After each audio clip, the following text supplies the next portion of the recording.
Hello बच्चों, कैसे हो आप लोग। अगर आपने मेरे चैनल को सब्सक्राइब किया है तो आपको तो पता चल ही गया होगा कि मैं हिंदी व्याकरण के टॉपिक्स पढ़ा रही हूँ, है ना। तो अभी तक हमने समास और संधि को कवर किया है। संधि के स्वर संधि के जितने भी प्रकार हैं उसके उदाहरण और उनके फॉर्मूलाज वो मैंने अपने शॉर्ट वीडियोज़ में डाल दिए हैं। ठीक है, अगर आपको जानना है तो आप शॉर्ट वीडियोज़ विजिट कर सकते हैं। आज मैं आपको स्वर संधि पहचानने के, सेकंडों में पहचानने के कुछ ट्रिक्स बताने वाली हूँ। ठीक है, तो देर नहीं करते, शुरू कर दिख रहे हैं। तो पहला है हमारा दीर्घ संधि। अब दीर्घ का मतलब क्या होता है? दीर्घ का मतलब होता है बड़ा। ठीक है, अब अगर किसी भी शब्द में बड़ी मात्रा यानी कि हमारी आ की मात्रा, ई या बड़ा ऊ, ये हमें दिखाई दे तो वहां पर दीर्घ संधि होती है। कैसे होती है, उदाहरण देखेंगे। देवालय। अब यहां पे देखो क्या आ रहा है, आ। देव प्लस आल्य आ रहा है यहाँ पर। कवीश्वर, यहां पर क्या आ रहा है हमारा, बड़ा ई आ रहा है। ये आ रहा हमारा बड़ा ई, यहां पर हमारा आ रहा था। और लघुत्तर, यहाँ पर हमारा बड़ा हुआ है। तो अगर शब्द में आपको दीर्घ स्वर यानी कि दीर्घ संधि होगी, वहां पर बड़ा हो जाए, आ दिखे, बड़ा ई दिखे या बड़ा ऊ दिखे, तो देखकर ही समझ जाएंगे कि ये कौन सी संधि का उदाहरण है, दीर्घ संधि का। दूसरा होता है हमारा गुण संधि। गुण संधि की पहचान हमारी होगी अगर शब्द में ए दिख जाए, ओ दिख जाए या रेफ र दिख जाए, यानी कि जो शिरो रेखा होती है उसके ऊपर आपको ए की मात्रा, ओ की मात्रा या रेफ र दिख जाए तो हम देखते ही समझ जाएंगे कि ये गुण संधि का उदाहरण है। ठीक है, जैसे इसमें शब्द के ऊपर एक मात्रा होती है। यहाँ पर धर्मेंद्र, धर्मेंद्र में देखो एक ही मात्रा है और रेफ र है, तो हम देखकर ही समझ जाएंगे गुण संधि का उदाहरण है। ठीक है, जैसे परोपकार। अब परोपकार में भी शिरोरेखा के ऊपर एक ही मात्रा दिखाई दे रही है, एक ही चिन्ह है, तो देखकर ही समझ जाएंगे गुण संधि का उदाहरण बहुत आसान है। सिर के ऊपर सिर्फ एक ही मात्रा होती है। ठीक है, एक और देखो उदाहरण, महोदय। इसमें भी देखो ऊपर सिर्फ एक ही मात्रा है, तो जो गुण संधि है उसमें शिरोरेखा के ऊपर एक मात्रा आपको दिखाई देगी या रेफ र दिखाई देगा। तो शब्द को देखते ही पहचानना कितना आसान हो गया, गुण संधि है।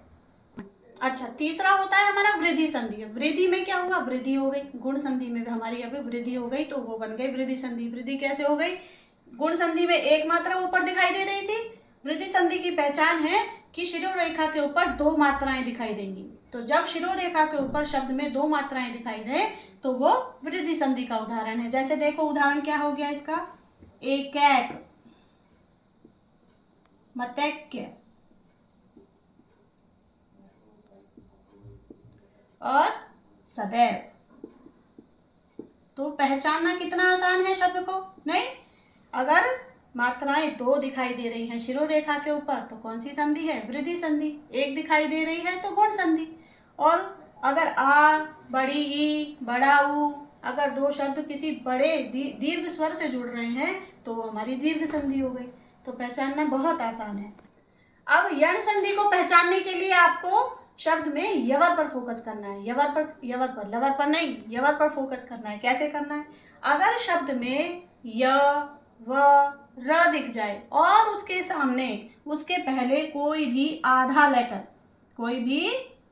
लेटर अगर हमें दिख जाए शब्द में तो वो यण संधि है। आधा अक्षर और यवर, य व र, इनमें से कोई भी अक्षर दिख जाए तो वो समझ जाना यण संधि का उदाहरण है।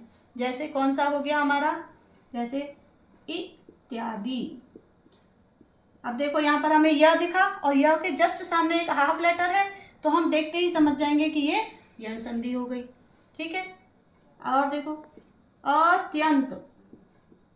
अब यहाँ पर भी हमें य दिखा और य के साथ एक आधा लेटर दिखा, तो ये भी हमें इंडिकेशन है, ट्रिक है ये पहचानने की।